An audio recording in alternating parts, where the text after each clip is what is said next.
venus. Il nous manque un peu des gens qui sont dans le tram normalement, qui a redémarré, il semblerait. Mais voilà, c'est pas grave, ils prendront un cours de route. Est-ce que c'est lancé, Lola Auto? Très bien. Donc bonjour à tous. Bah ouais, mais bon, ça, en fait, c'est parce que les enceintes, elles sont là. Faut se... Il faut venir, hein. Venez. Ah ouais. Est-ce que, je ne sais pas si on peut mettre plus fort, et peut-être qu'on peut bouger, ça change ça.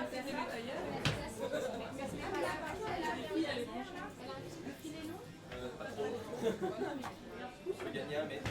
Voilà, on va essayer de... Merci, c'est collaboratif. Il n'y a pas une prise là-bas,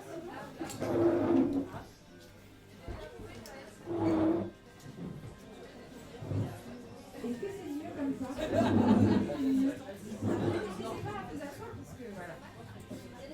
Ouais, il y a des fauteuils. Est-ce que vous entendez au fond? À peu près? Oui, ok. Donc on va commencer. Donc je rappelle rapidement, parce qu'il y a plein de nouveaux, et ça c'est très chouette. Les apéros, ça existe depuis à peu près 6 ans, 7 ans, peut-être plus.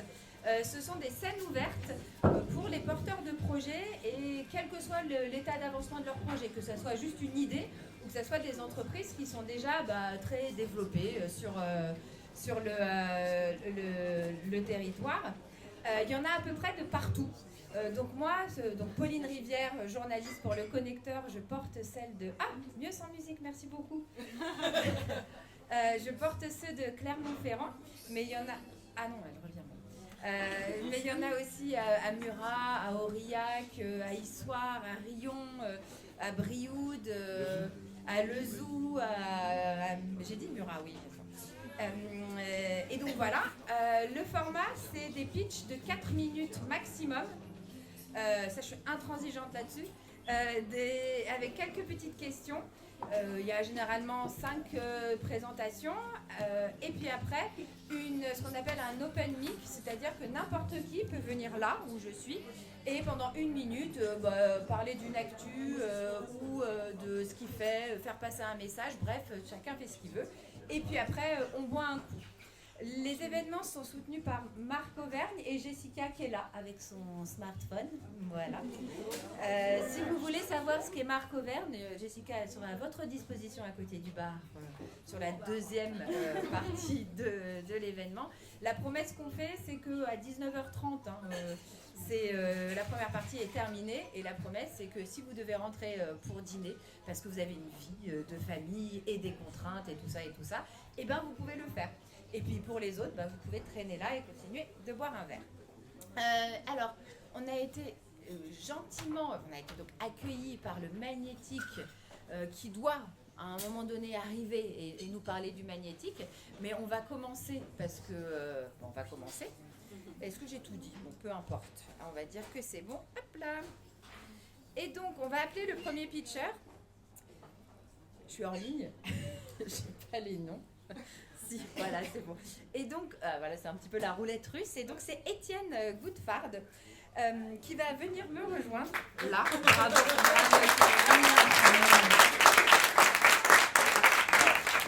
Et juste pour info, ça c'est je l'ai fait, j'ai envoyé à tous ceux qui participent à des apéros s'ils avaient des noms de super entrepreneurs qui mériteraient d'être mis en lumière.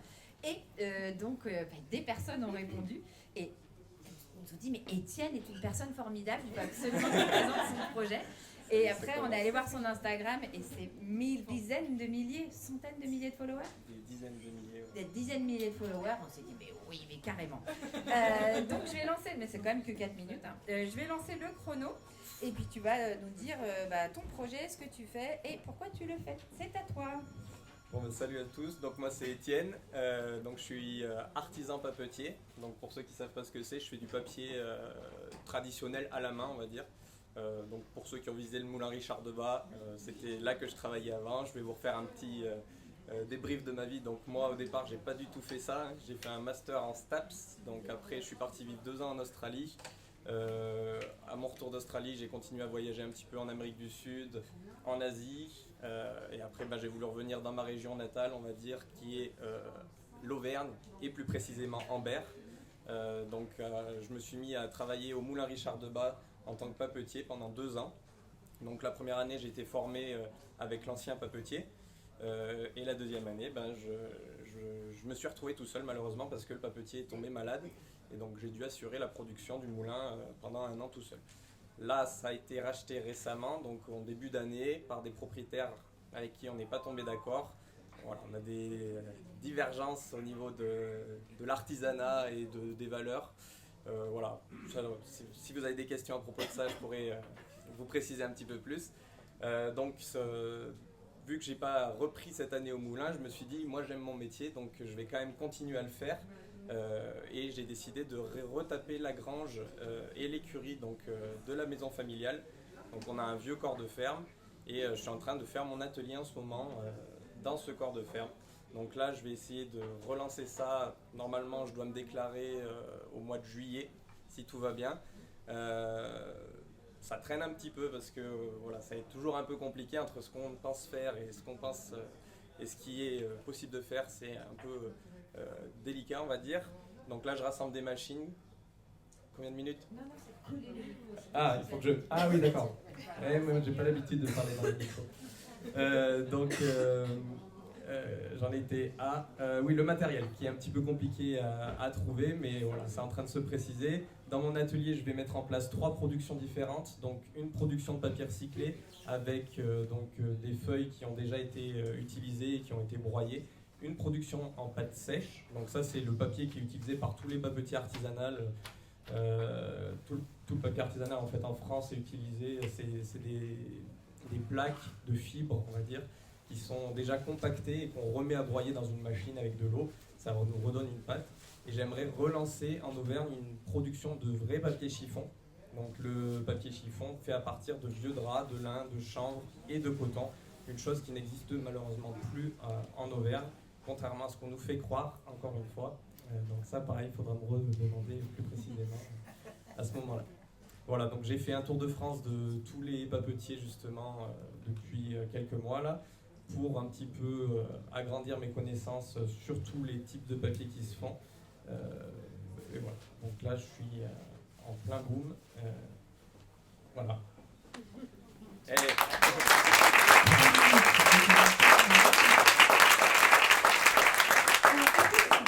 vous avez des questions ? Oui, j'ai une question. Alors attends, j'ai amené, parce qu'on a un micro, donc il faut en profiter. Oui, bonsoir. Bonsoir. Combien de temps tu as mis vraiment pour faire ta petite cabane là ? Parce que j'ai vu sur Instagram.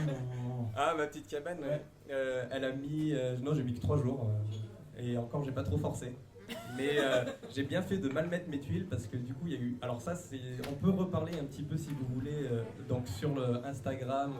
La dernière fois, justement, au Pierrot, c'était un sujet assez central, j'ai remarqué, la communication et tout. Ce que j'ai dit, moi, les vidéos, je mets que ce que j'aime faire, les musiques que j'aime et tout. Au bout d'un moment, ça marche pas, mais il faut en poster. Et voilà, ça part. La dernière vidéo que j'ai fait donc, sur la cabane, là, alors j'avais mal mis mes tuiles. Je le savais, hein, je m'en suis rendu compte. J'ai quand même posté la vidéo. Ça a tellement fait le bad buzz. Tout le monde a commenté tes tuiles, elles sont mal mises. La vidéo, elle a fait 11 millions de vues. J'ai gagné 12 000 abonnés. Et au final, ma cabane va très bien parce que j'ai mis une bâche après en dessous et j'ai remis mes tuiles. Et elle ne fuit pas. Mais voilà, ça continue de commenter au Brésil, partout. Astuce comme. C'est ça.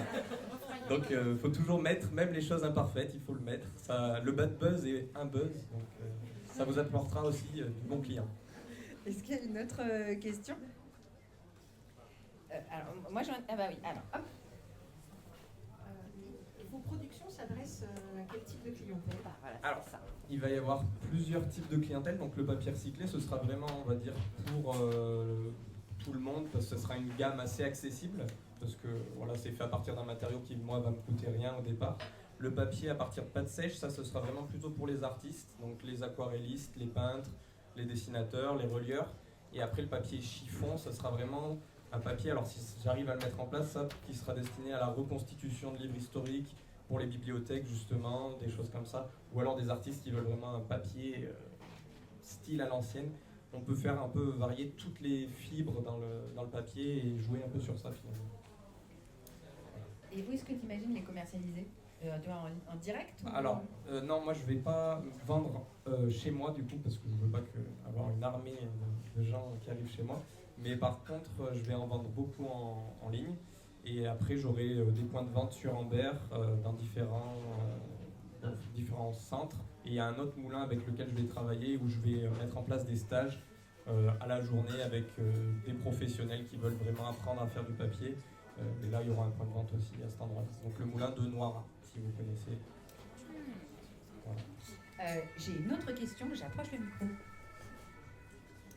Tu nous as pas dit comment ton entreprise s'appelait? Alors, c'est en pleine discussion, mais alors sur les réseaux, on me connaît sous le nom Le Dur de la Feuille, mais je me suis dit, ça fait pas très papier. Bon, ça fait papier, mais c'est un peu rigolo.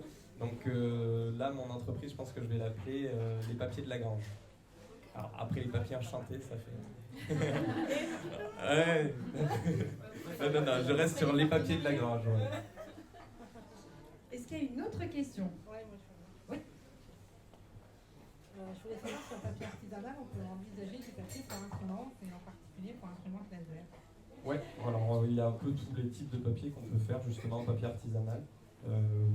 Voilà, après n'importe quelle imprimante ne peut pas avaler certains grammages, on va dire, mais là dans les derniers papetiers que j'ai été voir, il y en a, ils arrivent même à faire du 40 grammes au mètre carré, un papier très très fin, on peut retravailler le grain, il y a tout qui est possible finalement. Très bien. Alors, comme on a... parce que, oui, bon, alors une dernière petite, parce que comme on a 6, voire 7 pitchs, voilà, il faut enchaîner. 6, mais non, plus magnétique.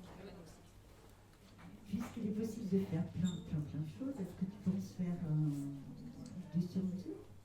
Alors, ça c'est genre, j'ai déjà, on va dire, des centaines d'artistes, vu que j'ai beaucoup de monde sur les réseaux qui me demandent, je veux des feuilles comme ci, je veux des feuilles comme ça.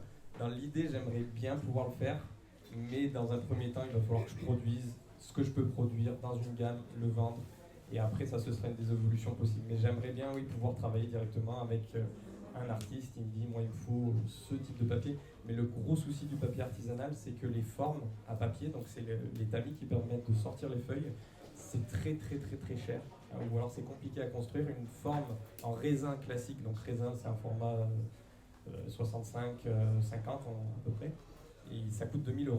Donc en fait c'est qu'à chaque fois qu'on a quelqu'un qui nous dit je veux ce format-là, et ben, il faut redécouper une forme, refaire une matrice, sinon c'est ça qui est un petit peu délicat. Donc merci beaucoup. Merci On peut suivre, si vous voulez, tu suis des nouveaux followers, il faut suivre sur Avec Insta Dur de plaisir. la Feuille. Voilà, vous pouvez Merci m'envoyer un petit MP pour ceux que j'aurai rencontrés. Parce que du coup j'ai beaucoup de gens et je ne sais pas qui m'ajoute, mais ça, c'est compliqué. Merci beaucoup. Merci à vous.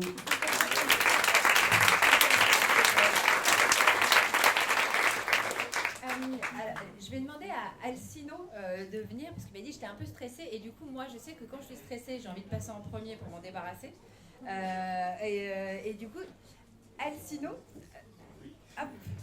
donc on est entre nous et on est en fait c'est pratiquement le départ mais c'est pour la plupart des gens qui sont là c'est aussi des entrepreneurs ou des personnes qui s'intéressent à l'entrepreneuriat donc on est quand même entre amis hein.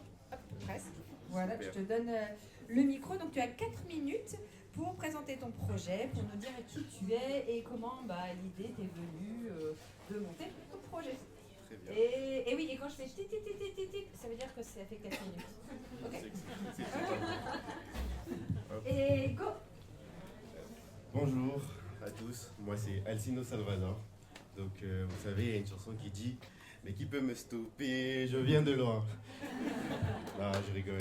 J'ai plutôt tendance à dire moi « Mais qui peut nous stopper? On vient de loin. » Car nous tous ici présents, on a une histoire belle à raconter dans le cœur. Et surtout, vous êtes tous ici acteurs de notre société, acteurs de notre territoire, et vous êtes également ici pour pouvoir me connaître un peu moi et mon projet. Donc, issu des quartiers prioritaires politiques de la ville, j'ai tout de suite compris des petits qu'il fallait que je fasse quelque chose. Donc, qu'on fasse quelque chose ensemble. D'ailleurs, vous êtes en train d'y participer, merci. Donc, j'ai longtemps rêvé d'être un footballeur professionnel. Par la suite, j'ai suivi des études en gestion et administration. Et je me suis lancé dans le monde du travail. Et c'est en participant à des centres de loisirs, donc le jeu, le foot, voilà, avec ma sœur, on s'est dit, créons notre salle d'arcade. Je dis bien notre salle d'arcade à Clermont-Ferrand, dans notre belle métropole. Alors, je me suis présenté à France Travail. J'ai été accompagné par BGE Aura, mon conseiller pendant chez nous ici présent. Donc, et dès demain, je serai accompagné par l'incubateur Square Lab. Voilà. Je suis également accompagné de mon associé, Madame Tienne, experte en gestion d'entreprise et en import-export. Bon, je vous épargne son CV. Je suis également accompagné de ma sœur, voilà, co-porteuse de projet avec moi.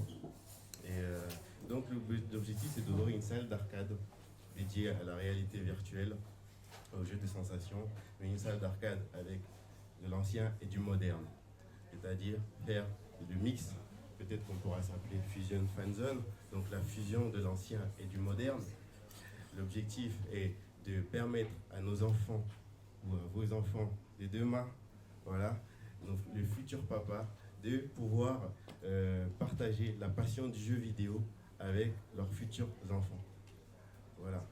Donc les jeux d'arcade, les salles d'arcade aujourd'hui ont le besoin de continuer à se réinventer. Ont le besoin de se réinventer parce que c'était des jeux futuristes il y a 30 ans. C'était des jeux futuristes il y a 30 ans. Mon objectif est donc de révolutionner et de continuer de recréer la transmission, voilà, de continuer de recréer la transmission de la passion des jeux d'arcade. Vous avez certainement tous joué au connu Pac-Man, Street Fighter ou encore Tetris, voilà. Et vous gardez certainement tous des souvenirs auxquels vous partagez dans vos repas de famille ensemble. Et donc, pourquoi ces souvenirs restent-ils encore gravés dans votre mémoire? C'est parce que ces jeux-là étaient révolutionnaires.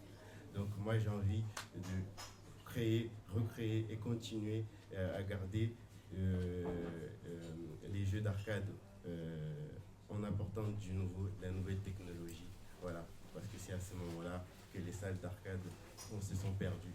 Voilà, ils ont pris le mauvais virage à cause de la nouvelle technologie. Voilà. Merci beaucoup.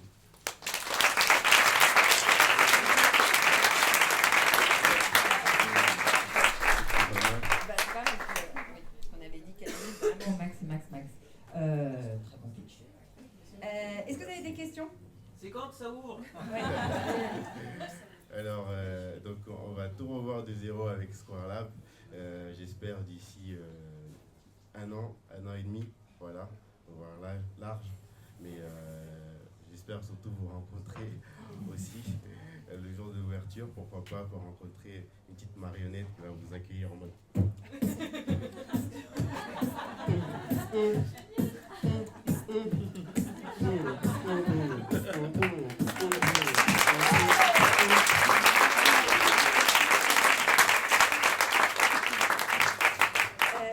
Est-ce qu'il y a une autre question? Oui. Alors toi qui es issu des quartiers populaires, est-ce que ça va être implanté dans un quartier populaire? Donc nous visons de préférence les zones en QPPV, les centres-villes, car à Clermont-Ferrand, les centres de loisirs sont quasiment tous stagnés dans une seule et même zone en périphérie. Voilà. Donc nous souhaitons apporter un plus et continuer de révolutionner, de faire évoluer nos quartiers, zones prioritaires politiques de la ville, mais aussi pourquoi pas les centres-villes pour continuer à drainer du monde. Aussi, voilà, donc participer à l'économie de notre territoire.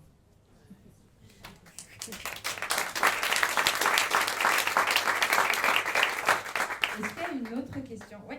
Non, mais je vais parler fort. Non, mais- Petite idée du budget prévisionnel.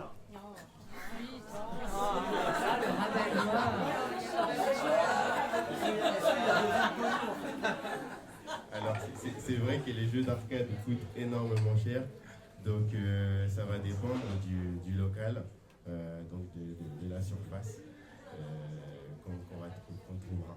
Voilà. Du coup, moi j'ai une question parce que quand tu parlais de Street Fighter, moi je me souviens, on mettait une console et un truc dedans et on jouait. Et donc le jeu d'arcade, c'est C'est pas une console. Donc si, ça restera bien une console, mais par exemple, on pourrait avoir un jeu d'arcade à la place d'un jeu de moto simple. On pourrait avoir aussi un casque de réalité virtuelle, voilà, pour du moderne et l'interactif. Voilà. Et pourquoi pas remplacer le système de paiement monnaie et jetons qui devient de plus en plus peu obsolète. Et la carte RFID, donc radiofréquence de communication plus communément utilisée sur les animaux, voilà, gagne en popularité. Donc non seulement pour l'écosystème, voilà, mais aussi pour la nouveauté, l'interactif. Le client est de plus en plus à la recherche du nouveau. Voilà. Est-ce qu'il y a une question? Hop. Est-ce que tu peux développer toi-même ou faire développer ou simplement acheter? Les jeux. Je compte les acheter. Voilà, je compte les acheter. J'ai Madame Tien, mon associée, qui est fournisseuse aussi des jeux. Et j'aimerais en créer quelques-uns. Voilà, à voir. Il y a un spécialiste du rétro gaming qui refabrique des jeux vidéo, j'ai oublié son nom. Non, c'est peu, non, personne. Mais voilà, sur Clermont, il y a un qui relance et qui fait des campagnes de financement participatif pour relancer des vieux jeux qui sont plus édités. Bah oui, du coup, je te mettrai en contact. Voilà. Ça connecte. C'est bien. Est-ce qu'il y a une dernière question? Ouais. J'ai compris que c'était au tout début de l'avancement, enfin tout début de ton projet. Est-ce qu'on peut le suivre sur les réseaux quand même pour savoir où est-ce que ça en est? Est-ce que tu as déjà un compte Insta, Facebook, tout ça ou pas? Alors, c'est vrai que j'avais déjà lancé un compte Insta qui s'appelait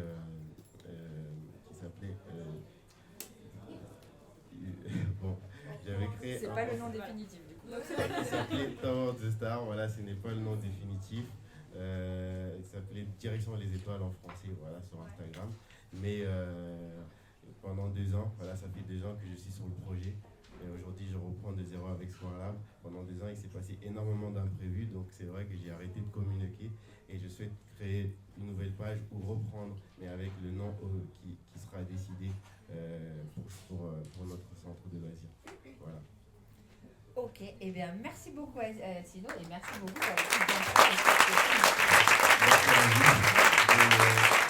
pour m'aider à créer de cette vision une réalité. Voilà. Merci beaucoup. Ah, je reprends le micro. Hop.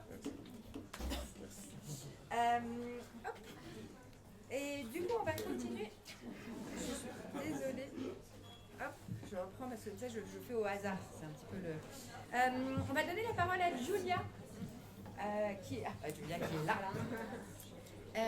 Viens donc à côté de moi. Hop, je te donne un micro. Okay. Julia, je ne vais pas dire plus, mais Végétothème filtrage par eau. Enfin, je vais te laisser expliquer tout ça. Encore une fois, elle nous a été chaudement recommandée par Marc. Oui. Mais non, Marc Agénis de Code en Bois, qui nous avait une liste de gens hyper sympas. Et on était là, et puis en fait, il était à un autre événement, puis il est parti. Mais voilà, donc on te laisse la parole. Tu as 4 minutes. Oui, bonsoir à tous. Vous m'entendez? Oui. Faut bien là, comme ça. Voilà, ok.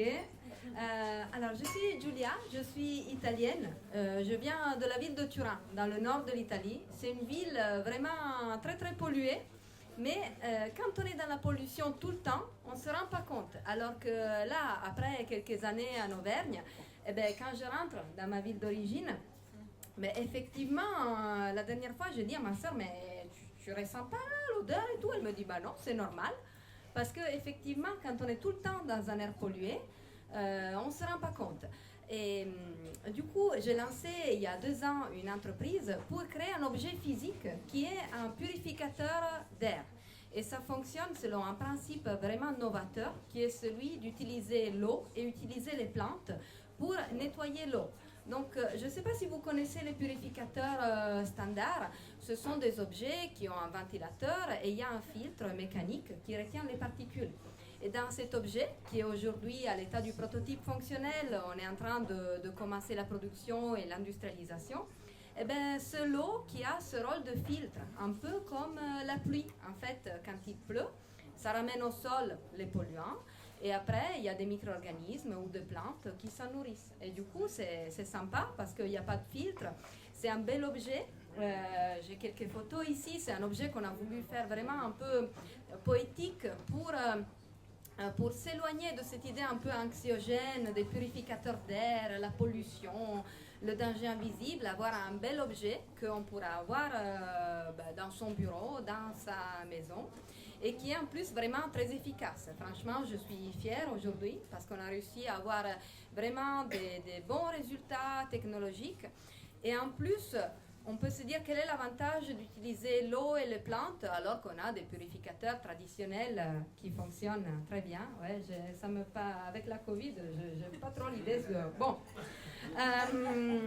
Mince, j'ai perdu. En gros, ce qui est le plus passionnant sur l'idée d'utiliser les plantes pour la dépollution de l'air, c'est qu'on arrive à nourrir l'air, à enrichir l'air. Et ça, c'est quelque chose qu'aucun purificateur traditionnel pourra faire. On est en train de tester avec plusieurs universités, l'Université de Turin et l'Université de Clermont-Auvergne, comment on peut caractériser la biodiversité de l'air.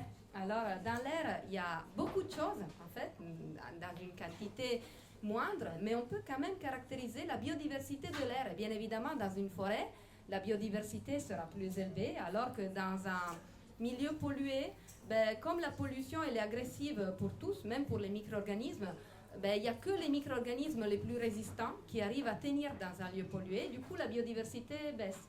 Et tout ça, ce sont des choses vraiment fascinantes qui peuvent avoir vraiment un impact important sur la santé, puisque la biodiversité de l'air a une relation avec le microbiote du système respiratoire et avec la santé en général.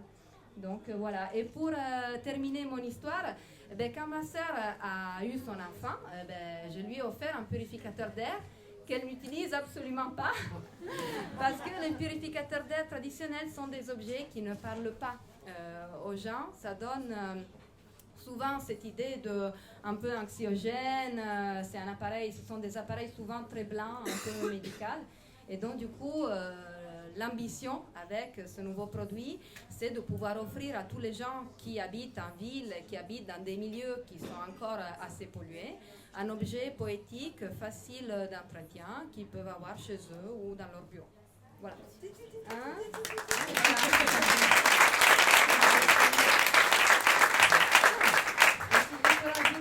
On est deux dans l'entreprise et on cherche toujours des associés, des relations, donc n'hésitez pas à me contacter sur LinkedIn ou cherchez Végétothème sur Instagram. Mais vous le cherchez dans 15 minutes parce que je vais créer le compte là tout de suite. Les premiers followers, ça va être oui. Merci beaucoup. Oui, merci Pauline.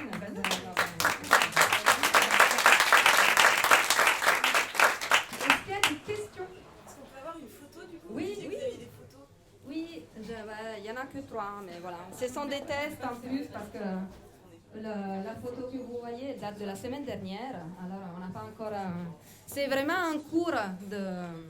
Oui, et là, il y a une question. Est-ce qu'il faut entretenir les plantes? Oui, après, on a pensé quand même... alors, encore... Moi, j'avais beaucoup de plantes et après, j'ai eu des enfants et du coup, toutes mes plantes elles sont mortes. Il n'y en a que 2 qui tiennent. Donc, l'objet a été quand même pensé pour avoir vraiment peu d'entretien. Il faut rajouter de l'eau régulièrement, 1 ou 2 fois par semaine. Mais sinon, après, ça va, ça tient. C'est assez autonome. Est-ce qu'il y a une autre question? Même si on n'a pas la... Même si on n'a pas la main verte? Oui, alors, souvent les plantes en intérieur, elles ont du mal parce que soit il n'y a pas assez d'eau, soit il n'y a pas assez de lumière. Donc on a prévu des options avec des lampes pour plantes qui sont en plus un peu éco-conçues, c'est-à-dire qu'il y a un capteur de luminosité. S'il y a assez de luminosité dans l'environnement, la lampe, elle s'éteint, comme ça, ça ne consomme pas d'électricité. On a vraiment fait beaucoup d'éco-conception sur ce produit. Donc oui, mais... Vous allez pouvoir tester si vous arrivez à tuer les plantes qui sont dedans. Et j'ai une petite question, c'est quoi ton parcours? Est-ce que tu as été accompagnée pour faire ça? Oui, moi à l'origine je suis ingénieure et docteur de l'INSA de Lyon. Après j'ai toujours travaillé dans l'industrie générale et j'étais accompagnée par Buzy avant que ça se regroupe avec Clermont-Auvergne Innovation. Et on va effectivement peut-être reprendre ce parcours justement avec Clermont-Auvergne Innovation pour pouvoir travailler avec l'Université de Clermont qui fait ce genre. Je ne sais pas si vous savez, mais tout en haut du Puy-de-Dôme, il y a un laboratoire qui fait effectivement ce genre d'analyse aussi sur la biodiversité de l'air, sur les nuages. En fait, ça échantillonne les nuages. C'est un sujet de recherche assez nouveau et vraiment passionnant. Est-ce qu'il y a une autre question? Oui, hop. Ouais. Est-ce que tu t'adresses uniquement à des particuliers? Eh bien non, justement, pour l'instant, c'est un peu cher encore l'objet. Alors, on s'adresse plutôt aux entreprises dans l'idée de dire, vous proposez à vos employés un objet qui va leur permettre d'enlever le pollen, enlever les allergènes respiratoires. Comme ça, en plus, vos employés, ils auront moins besoin de médicaments antihistaminiques et ils seront plus réveillés au printemps. Donc, non, pour l'instant, on s'adresse principalement aux entreprises. Mais l'idée, oui, c'est dès qu'on peut monter un peu en volume au niveau de la production, de proposer aux personnes. Pour vous donner une idée, aujourd'hui, on peut proposer des modèles entre 500 et 1000 euros à la vente. Donc, c'est quand même un peu cher pour des particuliers. On voudrait baisser ça. Mais bon, c'est pas non plus une Ferrari, quoi. Voilà. Ferrari, du purificateur d'air. Oui, alors une dernière question. Hop. Bonsoir Julien, déjà félicitations parce qu'il a rempli son match. Là, c'est Mider, mais il y a Végétotem, Nature Plus Tech. Oui, bien vu, bien vu. Eh bien, effectivement, l'objet s'appelle Végétotem. Mais depuis qu'on s'est rendu compte qu'en effet, on arrive à faire rentrer de la pollution et on fait sortir de la biodiversité, on voudrait faire un changement de nom et l'appeler Mider, un peu comme le roi Midas, si vous voyez le mythe de celui qui touche et transforme en or, dans l'idée que la biodiversité, c'est vraiment notre richesse. C'est quoi qu'il y a de plus luxueux dans la période actuelle que d'être dans de la biodiversité. Donc, mais si vous préférez Végétotem, il faut le dire. Hein. Ok, merci beaucoup Julia. Et Julia se tient à votre disposition pour parler Végétotem ou Mider, pareil au niveau du bar. Merci beaucoup. Merci.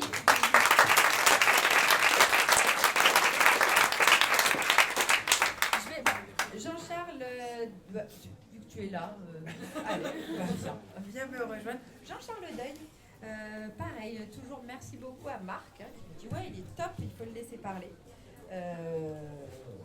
Et donc je laisse la parole à Jean-Charles Deuil qui va parler médiation scientifique. Et go. Bonjour à tous. Donc effectivement, je suis médiateur scientifique. J'ai créé ma boîte qui s'appelle Oscito, O-S-C-I-T-O, SCI pour les sciences notamment. Mais avant toute chose, peut-être que je vais redéfinir ce qu'est un médiateur scientifique, parce que ça va peut-être pas parler à tout le monde. On a l'habitude d'entendre le mot médiateur pour ceux qui vont gérer les conflits entre les personnes. Moi, c'est la même chose. Je vais gérer les conflits entre vous et les maths notamment, ou ce genre de choses liées aux sciences. Alors ça peut partir de loin, mais en fait, c'est juste que vous allez faire des ateliers, par exemple, ou parler sciences sans vous en rendre compte. Le but, c'est d'inculquer, ou en tout cas de promouvoir la culture scientifique, ce qui est pas mal promu déjà en Auvergne. Et d'ailleurs, justement, c'est un peu, et beaucoup d'ailleurs, en partie grâce à Astuce Science, qui est représentée par Laure juste ici, que j'ai pu m'investir dans cette nouvelle profession, parce qu'à la base, je ne suis pas du tout médiateur scientifique, j'ai pas fait des études pour ça existe. Je suis ingénieur en géologie, donc je faisais des études dans les sols, donc je pars pas de loin en sciences, hein, ça j'ai un bagage scientifique, mais effectivement, je me suis rendu compte que c'était pas pour moi le bureau d'études, et j'ai essayé de me dire, mais qu'est-ce que je pourrais faire qui me permet de transmettre mes passions liées aux sciences et puis aussi pouvoir justement parler, parce que j'avais vraiment un contact client proche de zéro quand je démarrais un peu chargé d'affaires tout en bas, j'avais pas beaucoup de relations avec les clients. Et finalement, j'ai essayé de me projeter et finalement j'ai postulé à un tout petit parc là, pas très connu dans le coin qui s'appelle Vulcania. Et j'ai démarré ma carrière d'animateur scientifique puis de médiateur de fil en aiguille en allant travailler avec Astuce Science.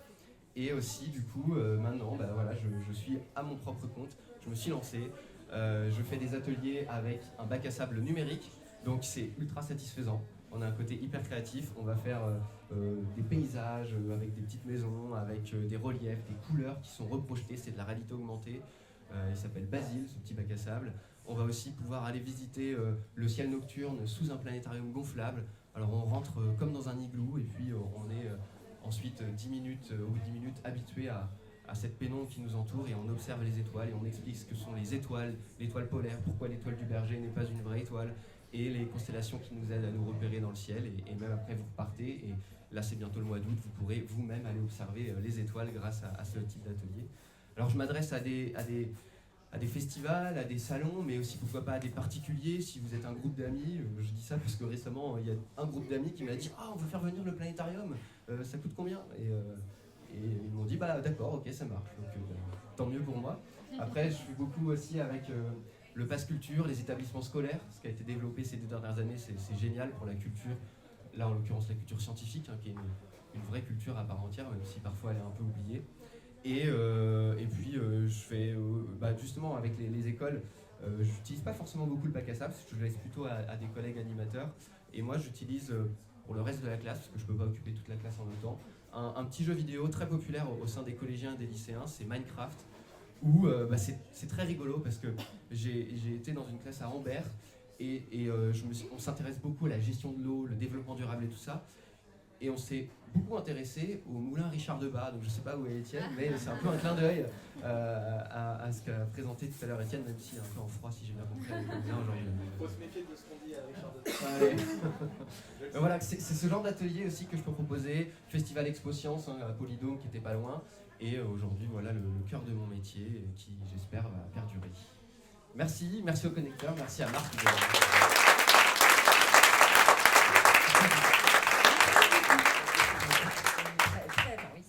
Et donc, est-ce qu'il y a une question? Oui.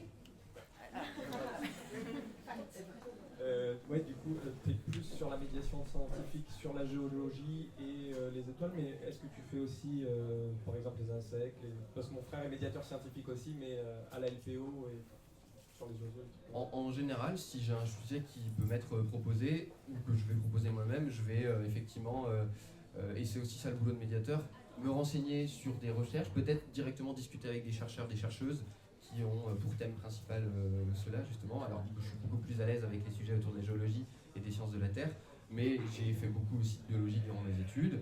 De l'astronomie, j'en ai pas beaucoup fait, et en fait de fil en aiguille, moi j'adore ça, et donc ça me permet de diversifier. La démarche scientifique reste la même dans tous les cas, donc vu que je pense avoir les capacités pédagogiques et aussi de médiation liées à ça. Du coup, pour l'instant, je ne me suis pas retrouvé à me dire « Ah non, désolé, je ne peux pas vous en dire plus sur ce sujet-là. » Voilà. Donc les insectes, pourquoi pas?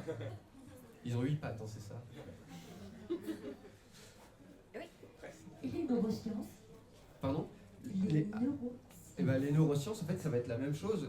Là, tout de suite, il me semble qu'il y a des chercheurs, même dans des laboratoires de Clermont, qui sont spécialisés là-dedans. Je n'ai pas encore développé de sujet autour de ça, mais pareil, j'ai déjà un peu des bases là-dedans. Et après, mon but, justement, ça va être, même de manière informelle, sans passer par un atelier, ça dépend de l'accroche du public. Je sais que dès que je parle de science à ma compagne, finalement, elle m'esquive, elle va à l'autre bout de la pièce. Mais s'il y a des gens qui sont curieux et intéressés, ils vont complètement, j'espère, pouvoir mieux comprendre des sujets que je cherche à simplifier et à vulgariser finalement.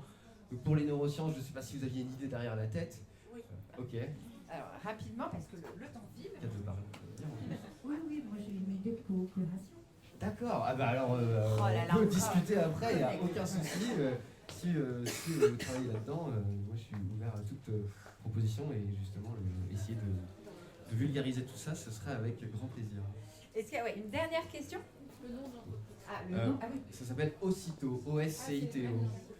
Voilà, du coup, donc. une autre question. Voilà. Ouais. Avec un 0 sur Instagram. Parce que, Ah, merci. Ah ouais, j'ai bien fait.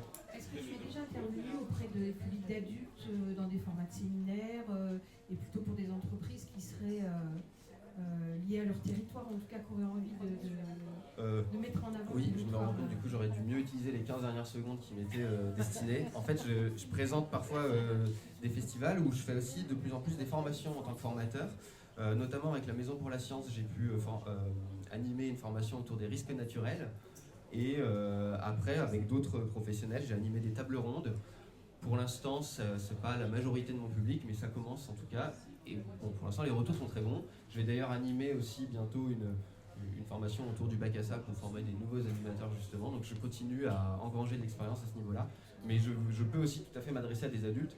D'ailleurs, j'adore aussi parce que je peux aller plus loin, comme un peu des étudiants dans les domaines scientifiques, où eux, ils m'apportent quelque chose et moi aussi, j'essaie de leur apporter quelque chose sur d'autres sujets scientifiques qui ne voient pas, ou des choses comme ça. Je parle de trop. Non, pas du tout. Eh bien, parce que les questions, après, vu qu'il y a Open Micro et qu'on a toujours sur une base de promesses de vous pouvez rentrer dîner, et que le temps file, si vous voulez continuer les échanges avec Jean-Charles, il sera disponible près du bar au moment de l'apéro. Près du bar, je n'ai jamais dit que je serais accoudé au bar. C'est une zone de ralliement en fait, généralement. Donc merci beaucoup, c'est extrêmement clair. Et vous pourrez lui demander pourquoi l'étoile du berger n'est pas vraiment une étoile. Voilà, c'est un petit teaser pour que vous y retourniez après. Merci beaucoup. Merci Pauline.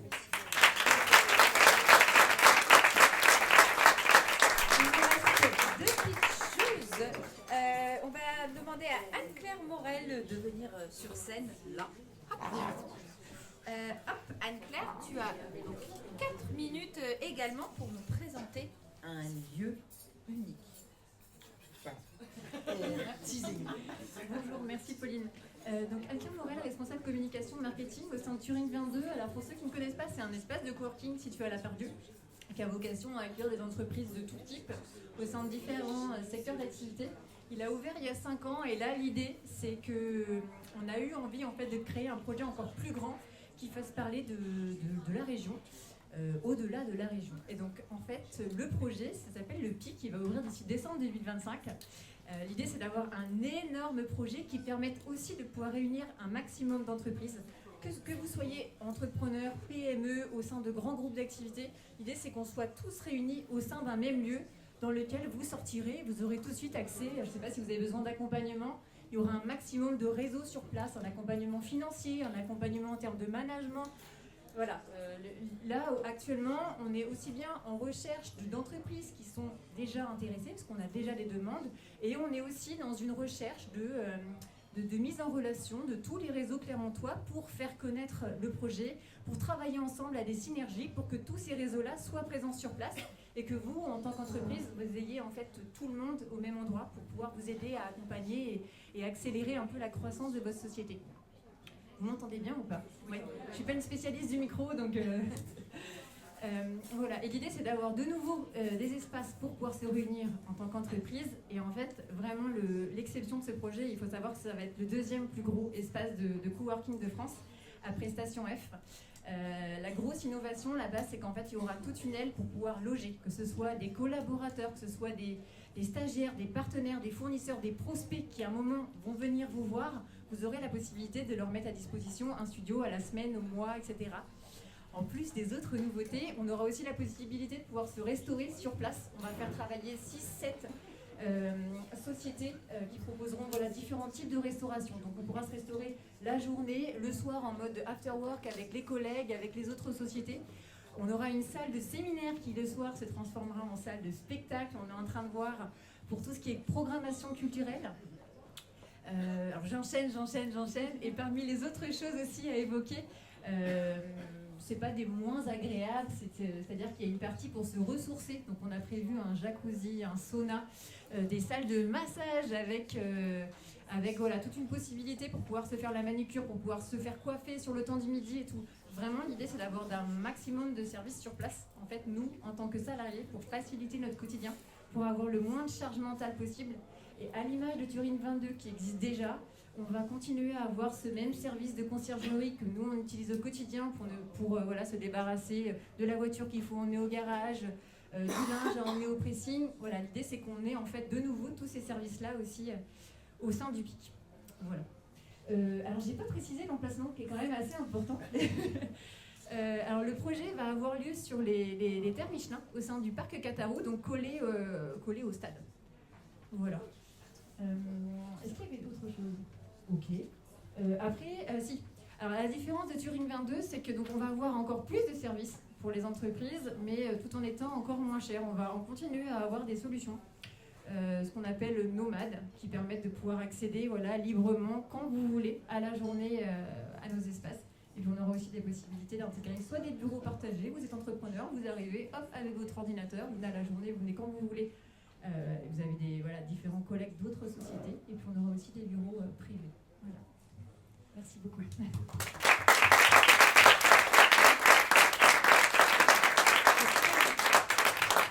qu'il y a une question? Oui. Oui, bonjour. Aujourd'hui, je trouve que ce qui manque dans l'écosystème, c'est un peu un coworking d'artisans. Est-ce qu'il y a quelque chose qui est prévu comme ça, avec des locaux où on peut installer un atelier, des choses comme ça? Alors, en termes d'atelier, qu'est-ce que vous entendez par là? Une paillasse, par exemple, avec un accès à l'eau, avec... Oui, de l'accès à l'eau, pouvoir brancher des machines, avoir une boutique mutualisée. Ouais. Alors, au sein du PIC, c'est pas prévu. En revanche, il y a plein d'autres types qu'on ne connaît pas toujours. Je sais que dans le secteur de l'industrie, par exemple, il y a plein de sociétés qu'il faut réorienter et qui ne connaissent pas le Hall 32. Vous voyez? Il y a la MDT aussi qui peut être amenée à accueillir différents types d'entreprises. Après, pour ce qui est des entrepreneurs, là, je ne saurais pas trop pour l'instant vers qui vous orienter, mais ça mérite réflexion. Je vais en parler autour de moi. Ouais. Bonjour. Deux questions. Une rapide et une peut-être un peu plus longue. L'ouverture est prévue pour quand? Alors, c'est prévu pour décembre 2025. Le chantier a démarré en janvier 2024, il y a 6 mois. Ça avance bien. Pour l'instant, on tient les délais. Donc là, l'ouverture, c'est vraiment... Pour l'instant, il n'y a pas de retard. Donc pour nous, c'est prévu d'ici décembre 2025. Et est-ce que vous passez des appels d'offres pour des coopérations ou collaborations? Collaboration de quel point de vue? En termes de prestations? Alors, ce n'est pas des appels d'offres. En revanche, sur le site internet, aujourd'hui, on a ouvert en fait un formulaire qui vous permet de pouvoir proposer vos services. Il faut savoir qu'au sein du PIC, du coup, comme je l'ai évoqué tout à l'heure, il va y avoir des restaurateurs. Donc, on est à la recherche de ces restaurateurs-là. On va être à la recherche de coachs sportifs. On va être à la recherche d'esthéticiennes. D'esthéticiens. Je ne sais pas si ça se dit aussi, mais oui. Probablement. Voilà, donc on recherche quand même en particulier donc certains métiers liés à l'esthétique, mais aussi des gestionnaires parce qu'on va avoir un studio pour le son, un studio pour l'image, pour permettre aux entreprises de pouvoir faire des interviews, des podcasts, etc. Donc on cherche ces indépendants-là qui pourront gérer ces espaces-là. Et puis aussi, du point de vue de la restauration, du point de vue en fait, il y a énormément de postes. Je sais que la RH travaille sur un recrutement d'une 40aine, voire une 50aine de personnes en interne au sein de l'équipe de Turing 22, en plus duquel on fera appel à des prestataires comme ce qu'on vient d'évoquer. Est-ce qu'il y a une autre question? Oui. Est-ce que Turing 22 est maintenu au Brésil? Pas au Brésil, à la Pardieu, pardon. Ouais, à la Pardieu. C'est une question qui revient souvent. En fait, pour l'instant, on ne sait pas. On ne sait pas l'avenir de Turing 22. Est-ce qu'il y a des gens qui vont être intéressés pour la reprise? Est-ce que ça va se transformer en autre chose? Pour l'instant, on n'a pas de réponse à donner. Est-ce qu'il y a une autre question? Alors, moi j'en ai une petite dernière, parce qu'en fait justement on se dit waouh, ça a l'air super, mais quand on est entrepreneur, qu'on démarre, on est en développement de chiffre d'affaires, est-ce que en fait il y a déjà une espèce de tarification à partir d'eux? Est-ce qu'on sait comment on peut, mais juste sans rentrer dans toute la gamme de prix, mais c'est quoi un minimum? En fait, le prix d'entrée, en fait, si tu veux venir à la journée par exemple, pour découvrir le lieu et tu as besoin de venir travailler, profiter un peu de l'ambiance, du réseau, etc., ça commence à partir de 22 € par jour. Si tu veux loger ton fournisseur qui vient cette semaine, par exemple, tu pourras loger à partir, si je ne me trompe pas, je crois que c'est 23 € la nuit. Voilà. Et sur les autres tarifs qu'il faut vraiment garder en mémoire, il y a la possibilité donc, de venir quand on veut durant le mois, ce qu'on appelle nous en mode nomade. Vous venez avec votre ordinateur, vous vous installez dans les espaces communs avec tout le monde, vous allez à la machine à café en illimité, les fruits, etc. Vous avez un accès à la salle de sport, aux salles de sieste, etc. Ça, on est à partir de 150 €. Donc là, ça ne comprend pas d'accès au bureau. Et après, à partir de 170 €, vous avez un accès dans un bureau partagé avec d'autres personnes, d'autres sociétés. Et après, pour un bureau privé, je crois qu'on est à 230 €. Voilà, 230 € par mois et vous avez votre place dans votre bureau attitré avec tous vos collègues de votre société. Voilà. Je me permettais de demander parce qu'en fait c'est quand même important justement de pouvoir tisser des liens et du réseau et donc pour que vous ayez à peu près un ordre d'idée de est-ce que le lieu est accessible à n'importe quel entrepreneur. Donc oui, c'est un lieu accessible et en fait ce qu'il faut vraiment garder à l'esprit c'est qu'au-delà que ce soit un projet hors du commun, c'est qu'en fait il n'y a aucun autre espace de coworking qui est en capacité de proposer autant de services à ce prix-là. Et ça, si on peut le faire, c'est grâce à plusieurs choses. Déjà parce qu'on va avoir énormément d'entreprises et de réseaux sur place, ça permet aussi de diviser les coûts. Et l'autre chose, c'est qu'en fait, on a derrière une foncière. C'est-à-dire qu'il y a plusieurs sociétés qui se sont réunies et qui sont vraiment, vraiment engagées sur le territoire. Entre autres, il y a Michelin, il y a la Banque du Territoire, il y a le Crédit Agricole, la Caisse d'Épargne. Et en fait, c'est grâce à eux aussi, et la CCI, et toute la partie institutionnelle qu'on peut en fait avoir capacité de faire ça aujourd'hui. On ne pourrait pas le faire à titre privé uniquement sur Rive 22. Voilà. Eh bien, merci beaucoup. Donc, si vous avez des questions, est-ce que tu pourras rester un petit peu, peut-être Anne-Claire, pour répondre à toutes les questions. Merci beaucoup. Merci à vous.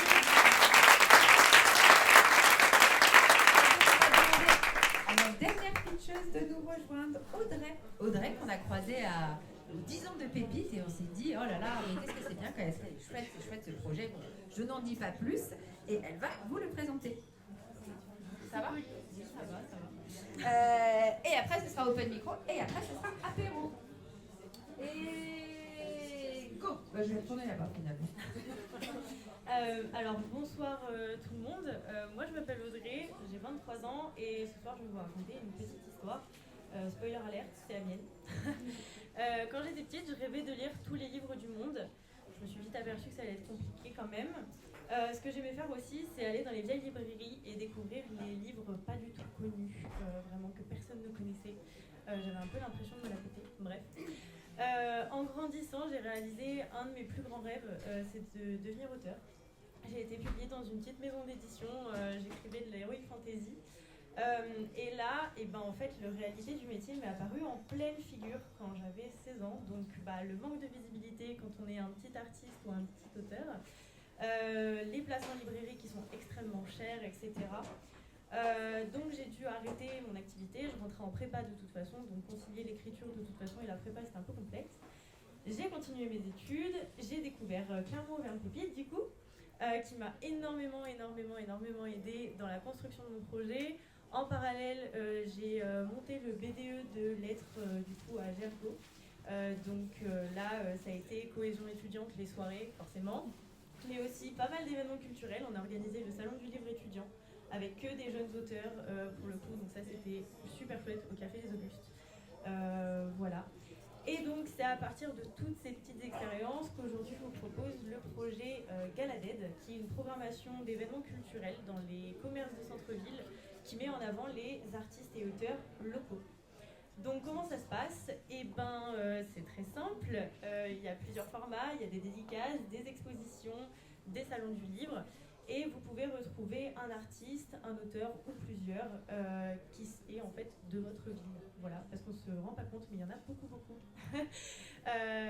Donc vous pouvez partager un moment culturel enrichissant. Vraiment, il y a un vrai échange et un vrai dialogue. C'était ça le but aussi du projet. Parce que voilà, quand on est au Salon du Livre de Paris et qu'on est en dédicace, généralement c'est 10-30 secondes, voilà, avec son auteur préféré, donc c'est pas forcément super chouette. Là, on peut en plus de ça se poser dans un café avec une boisson, participer à des débats, des conférences, des jeux, voir des interviews, faire des ateliers, etc. Et donc, le premier événement aura lieu le 4 juillet 2024, donc dans 2 jours, au Café Le 31, et on accueillera du coup Claude, qui est juste ici, qui est artiste photographe, et les éditions jeunesse Stipango sur les cultures du monde. Voilà, il y a 2 autres événements qui sont prévus en juillet. Tous les mois, vous avez une nouvelle programmation qui sort, et voilà. Et aujourd'hui, je suis super contente de le présenter, j'avoue, parce que ça fait quand même 2 ans que je le prépare. Et j'espère vous voir toutes et tous très nombreux, voilà, durant ces événements. Ce sera un plaisir de vous accueillir, et pour plus d'informations, du coup, vous pouvez suivre Galaded sur les réseaux sociaux, donc Insta, TikTok, YouTube, Twitch aussi. Galaded lance sa chaîne Twitch, ou sur le site internet où vous pouvez vous inscrire, c'est conseillé sur les événements pour nous permettre d'organiser au mieux les événements. Voilà, merci de m'avoir écouté.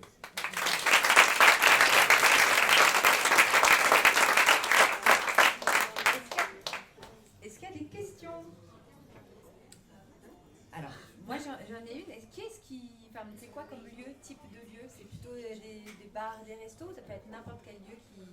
Alors, en théorie, ça peut être n'importe quel lieu, peut-être pas une boucherie, j'avoue. Quoique, on reste ouvert. Un truc un peu gore. Exactement. Alors, non, oui, pour la première programmation, là, je travaille avec le 31 et l'Easter Egg Café, qui sont des cafés derrière Jaude. Il y aura aussi l'Armoire à Cuillère, qui est 11 rue des Chaussetiers.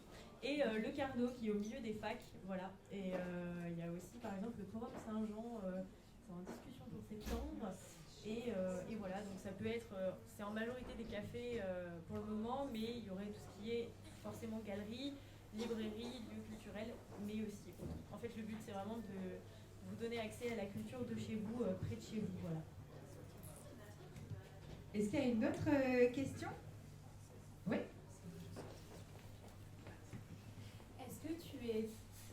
Est-ce que tu es toujours à la recherche d'auteurs, d'artistes? Est-ce qu'on peut t'en conseiller? Alors, je suis toujours à la recherche d'artistes et d'auteurs. En fait, la programmation, c'est une très bonne question, merci. La programmation change tous les mois. Donc en fait, pendant tous les 6 mois. Donc en fait, pendant 6 mois, on va mettre en avant du coup 6 à 8 artistes auteurs et 6 structures. Donc vous les faire découvrir vraiment en profondeur. Et ensuite, vous proposer une nouvelle programmation les 6 mois d'après avec des nouveaux artistes, des nouveaux auteurs et des nouveaux commerces. Voilà. Très bien. Une autre question? Oui. C'est autant jeunesse que littérature générale? Merci. Alors, c'est à peu près tout. En fait, c'est toutes les littératures. Oula, pardon. Par exemple, on aura du thriller pour cette programmation, de la littérature de jeunesse, on aura de la dystopie aussi, et en termes artistiques, on a de la photo du coup et du dessin. Ça peut être aussi de la sculpture. Et en fait, dans le futur, Galaded voudrait, on va dire, ouvrir ses horizons à tout ce qui est artisanat, à tout ce qui est art du spectacle, mode et création de jeux. Voilà. Et médiation scientifique. Et bien sûr, j'y ai pensé. Ok. Eh bien, vu que l'heure tourne et qu'on va faire un petit coup d'open micro juste après, merci beaucoup. Merci, ça a l'air super. Et donc, le 4 juillet, le 31. C'est où le 31? C'est juste derrière Jaude. Vous prenez la petite rue vers la cathédrale, toute noire, place de Jaude. Et vous allez. Je suis très nulle pour indiquer, ça va être un gros handicap dans le projet. mais dans tous les cas, j'ai fait un tuto, oui. J'ai fait une petite vidéo sur Galaded. N'hésitez pas à voir. Ok, merci beaucoup. Ah, c'est de 15h à 18h. De 15h à 18h. C'est le moment open micro. Si vous ne connaissez pas le open micro, n'importe qui peut venir là, faire passer une information pendant 1 minute. C'est chronométré. Parfois il y a plein de monde, parfois il y a personne. Ça dépend du mood. Est-ce que quelqu'un veut venir nous raconter, nous dire quelque chose pendant 1 minute? Oui. Et go! Bonjour à tous, du coup moi je m'appelle Angélique Carreno, j'ai 19 ans, je suis étudiante en psychologie et en médecine et j'ai fait de ma passion pour la littérature mon projet. Donc j'ai développé une application mobile de suggestion littéraire qui s'appelle Booklink et depuis pas mal de temps je me déplace un peu partout et je parle énormément partout pour me faire connaître. Donc l'idée c'est vous allez rentrer vos préférences et après vous allez pouvoir swiper et matcher avec les livres. Du coup, comme sur les sites de rencontres, mais cette fois pour rencontrer et découvrir des livres. Et derrière, discuter avec toutes les personnes qui ont aimé les mêmes livres que vous. Donc je me suis lancée sur les réseaux sociaux. Aujourd'hui, on est plus de 16 000. J'ai récolté pas mal de prix. J'ai fait un crowdfunding, tout ça. Et l'application est sortie la semaine dernière. Donc là, c'est votre moment de télécharger l'application. Je crois qu'il n'y a pas trop de réseau. Mais ça s'appelle Booklink. Du coup, book pour le livre et link pour le lien. Et n'hésitez pas à me retrouver sur les réseaux sociaux aussi. Je m'appelle Booklink Appli. Merci beaucoup.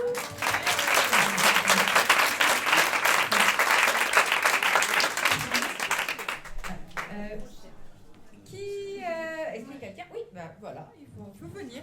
On enchaîne, si vous voulez, vous venez, hop, avec une petite valise. Et... Bonjour, moi c'est Gaël de l'atelier de Malosa. Donc je passe ce soir pour vous dire que je cherche des salles pour faire des démonstrations d'un Fab Lab itinérant. Donc si quelqu'un veut accueillir un Fab Lab itinérant pour voir ce que c'est, je suis ouvert. Je ferai la première prestation gratuitement.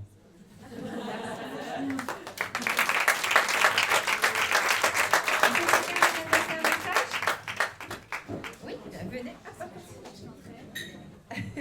J'avais promis que je tenterais, donc On s'en stresse, mais Go. Oui, alors moi je voulais vous donner une grande info. C'est une certitude, on va tous mourir. J'ai beaucoup cherché et on n'en sortira pas vivant.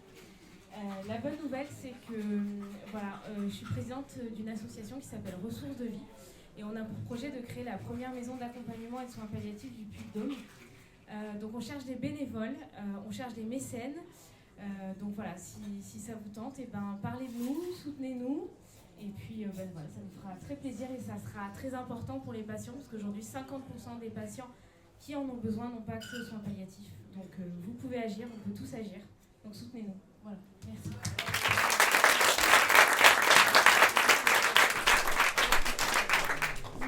Et go. Bonsoir à tous, je m'appelle Emmanuel Chevalier, mon projet s'appelle Les Potivateurs, qui normalement sera lancé officiellement en septembre. Donc bande-annonce, puisque si tout se passe bien, je pitcherai en octobre. Donc voilà, mon projet vise à accompagner les entreprises et collectivités dans leur revitalisation, mais surtout avec une offre de communication pour faire en sorte que ce qu'ils font de positif pour la RSE et pour la revitalisation et la biodiversité, ils en parlent parce que c'est important. Et voilà, j'ai un tout petit Instagram pour le moment, donc voilà, si vous voulez joindre les Potivateurs, et je vais commencer à publier un peu plus de contenu. Voilà, merci beaucoup et à bientôt. Dans la même météo également.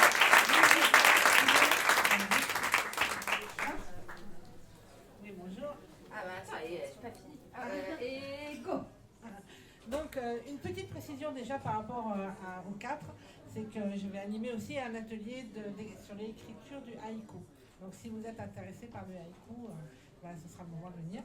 Et sinon, je voulais préciser, donc je suis artiste photographe, effectivement, et je vais proposer incessamment sous peu, normalement, en même temps des cartes de photo-expression pour les coachs, les thérapeutes, les formateurs, donc voilà, personnalisables.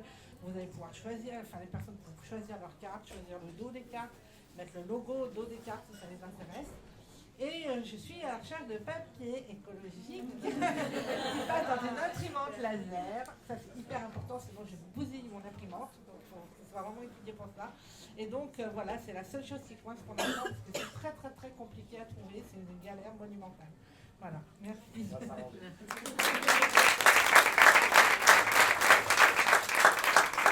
Et bonsoir à tous. Donc, ceux qui me connaissent déjà savent très bien l'info que je vais donner. C'est la période estivale, il y a des fruits dans les jardins. Je suis la créatrice de Poum, un atelier de transformation de fruits qui récupère les fruits des jardins des particuliers pour les transformer en pâtisserie et en conserve. Donc si vous en avez, n'hésitez pas à me contacter. J'ai un super site internet créé par Ozali Web qui est là aujourd'hui. Et il y a une fiche contact où vous pouvez me donner toutes les infos dessus et me contacter sans problème. Merci beaucoup.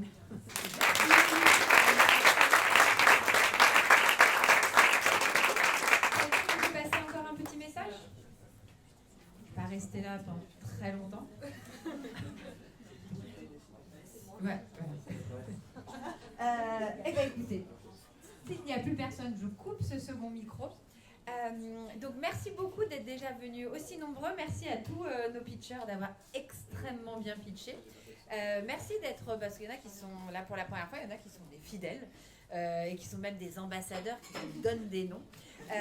Les apéros, donc il y en a sur Clermont, normalement tous les mois, il y a eu un petit glissement sur 2 mois là, mais c'est parce que voilà, c'était la fin de l'année. Mais ils vont reprendre à partir du mois de septembre avec un apéro spécial culture et puis un autre spécial projet au mois d'octobre. Vous pouvez retrouver les replays parce qu'on enregistre tout, donc si vous voulez voir ce qu'il y a eu avant aussi, les autres projets, vous les retrouvez sur la chaîne YouTube du Connecteur grâce à Lola qui est ici, qui est la reine de la capta.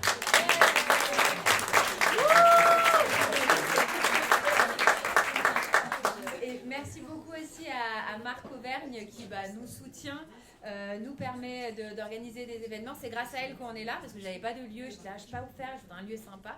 Et donc voilà, c'est elle qui a fait c'est Jessica qui a fait la mise en relation. Donc merci. Et puis, c'est l'heure de l'apéro. Et donc oui, bien sûr, c'est l'heure de l'apéro. Je le précise, on fait ça tous bénévolement. Et donc si vous voulez boire un verre, sortez votre carte, quoi. Merci Pauline pour l'animation. Magnifique.